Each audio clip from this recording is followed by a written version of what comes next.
Right, so we are going to make a particularly delicious stew that we make. It's a chicken and tarragon stew. Super tasty. Have it with mash, have it with roast potatoes, all sorts of different little things. The cooking's dead easy, okay? So we've got an onion, we've got a small carrot all finely chopped up. That's the faff. Get your knife skills up because that should take no time at all. But if you ain't got knife skills, I appreciate that's the bit that takes ages. We've got some several garlic cloves, about half a bulb. We're obsessed with garlic. We like a lot of garlic and things, but you don't really taste it in the dish. It's not garlicky. I think it adds more flavour. We've got a couple of bay leaves. We've got some thyme. We've got a tiny bit of rosemary. Chicken stock cube. Salt.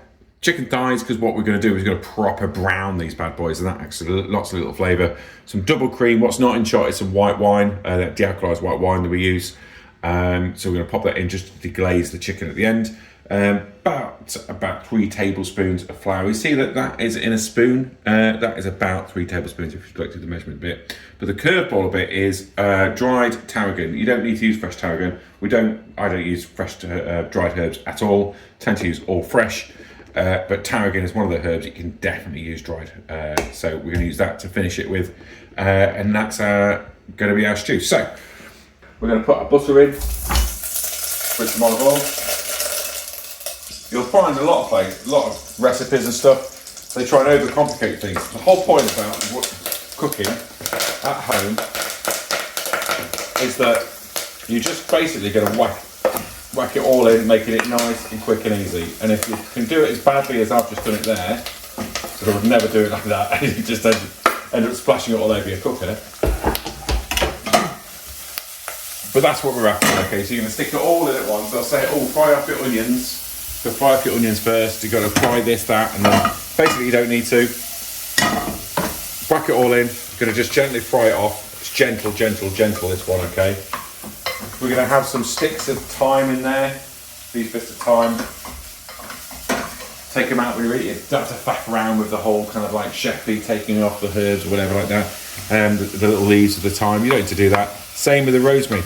I'm going to fry it off for a little bit. I'm going to take the bay leaf out. I'm going to take the rosemary out. I'm going to leave the thyme in there.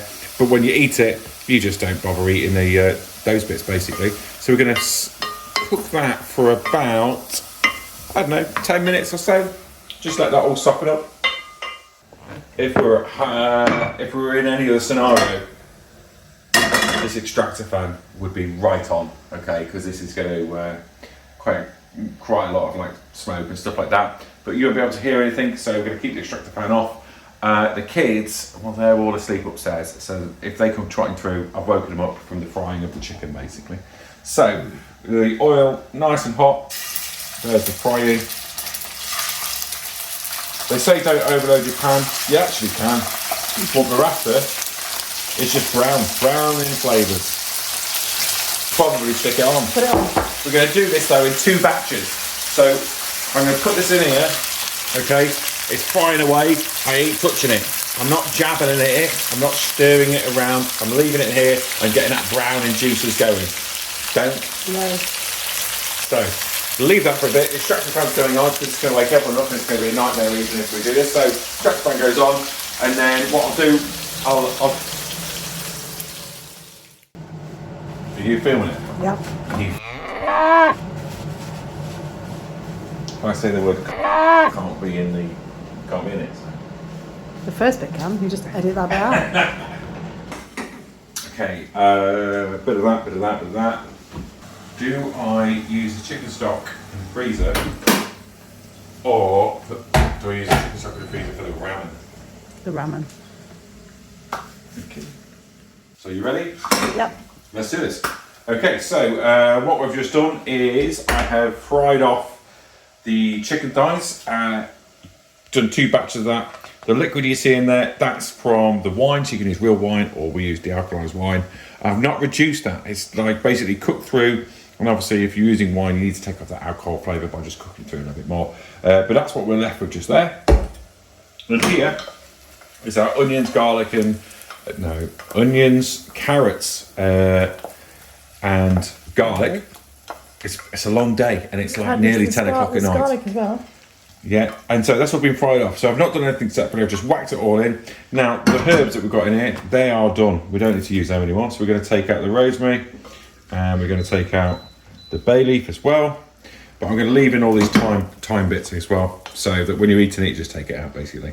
Nice, bit meta.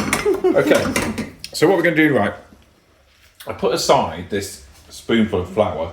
So this is going to thicken up the stew just a little bit. I put this on because it looks kind of cool. It's too much. So we'll probably just use half of it, I'd say. And how much is that? Looking at that, stop jabbing the microphone into me. Sorry. So we've got about 2 tablespoons of flour, I'd say. Do you know what? I've added that. Let's make it That's not 2 tablespoons. like a good 2, maybe 3. No. Yeah, but the measurements are different to like a big spoon like that. So we're going to bring up the heat. So we're going to cook out the flour. It is important to cook out the flour. Not for very long, just so it doesn't have like it has a weird taste. If you were to just whack the flour in and whack everything else in, even if you boil it, it has like a weird taste. It's kind of hard to describe. And Bev's eating a bit of the chicken. Is it delicious? Well, it's not even seasoned, so. That's going to go in there. Then we're going to go in hard with the chicken juices, the alcoholized wine. That goes in there. We're going to get, chicken stock cube. You can use the homemade chicken stock if you want to. It tastes ridiculously delicious if you use the homemade stuff. So now you can see it's all bringing together, naturally sort of thickening up. We're going to then add in, I would reckon, let's find out how much. 100, 200, 300 mils of water. Add that to the recipe book, baby. Skip that, we need another 100 mils. Let's make it 400 for the recipe book, yeah? So, how much double cream? You tell me, Bev. Stop. How much is that? 50. 50 mils? Let's call it 50. 60. The point is about all these recipes is that it doesn't really matter. Too much cream, it will taste creamy. Not enough cream, it won't taste creamy enough. Are they still delicious? Yes. So we're going to heat this up, obviously bring everything up to temperature. The final thing you're asking, so I bumped the microphone there. The final thing you're going to ask yourself is, hang on, it's supposed to be chicken and tarragon stew. Well, this is where we use the dry tarragon. It's remarkably delicious for dried. So we're just going to put a few flakes like that, not too much. I reckon about half a teaspoon of the dried stuff. And even though we put all the other herbs in, it'll have just this wonderful hum of tarragon. So chicken, white wine, tarragon, double cream, a delicious stew, and the kids love it, we love it. Mash, chips, all good. So we'll serve it up and then see what you think. Right, okay, so we've just made some quick mash, and this is the chicken and tarragon stew that goes with it.